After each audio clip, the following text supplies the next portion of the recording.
Glad to have you join us again on the newsroom. I'm Simisola Adikun.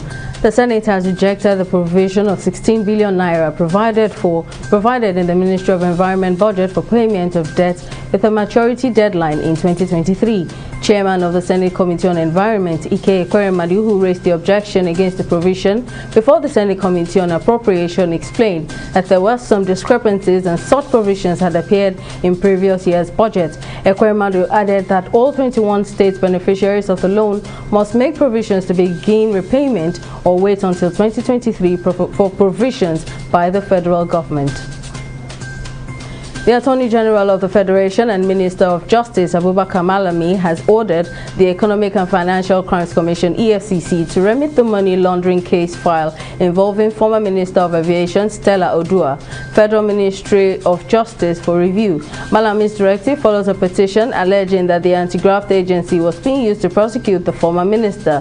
Meanwhile, Trial Justice Enyang Eko noted that the intervention of the AGF in the matter created a constitutional issue that would not be summarily dismissed by the court.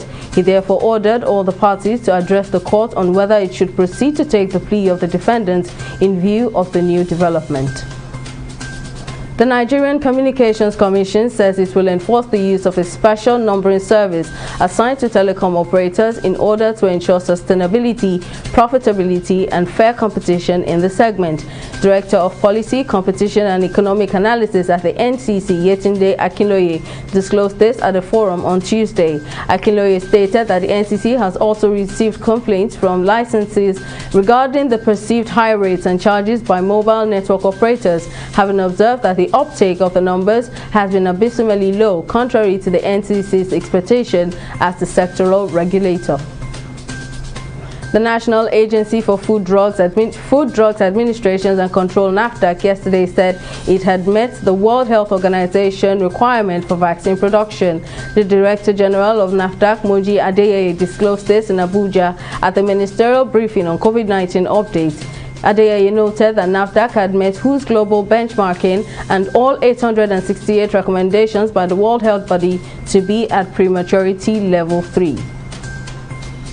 The federal government has disbursed 56.84 billion naira to 835,161 beneficiaries under the MSME Survival Fund scheme. The Permanent Secretary of the Ministry of Industry, Trade and Investment, Evelyn Igige, disclosed this at the opening of the 13th meeting of the National Council on Industry, Trade and Investment on Monday in Ado-Ekiti.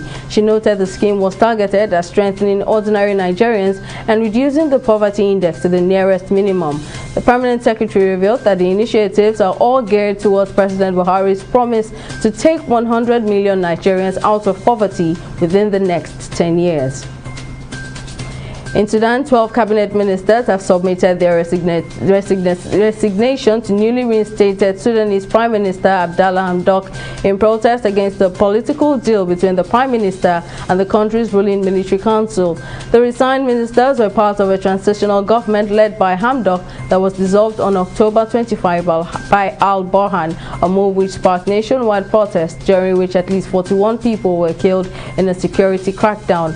Abdallah Hamdok was on Sunday reinstated as Prime Minister after signing a political agreement with the head of the military council, Fatah Al-Burhan, to end a 4-week-long crisis that threatened to undermine the country's political transition. Chelsea will be looking to end a 12-year winless streak when they play host to Juventus in the Champions League on Tuesday night. Having won last season's competition and currently sitting at the top of the Premier League standings, the Blues head into their next encounter with the Italian giants, looking to post their first victory in this fixture since a 1-0 triumph in February 2009. Chelsea have lost 2 games by 3-0 and 1-0 scorelines respectively, the latter on September 29 as Juventus stunned the European champions in Italy. That's all on the newsroom at this time. Join us again for more updates. I'm Simisola Adikun.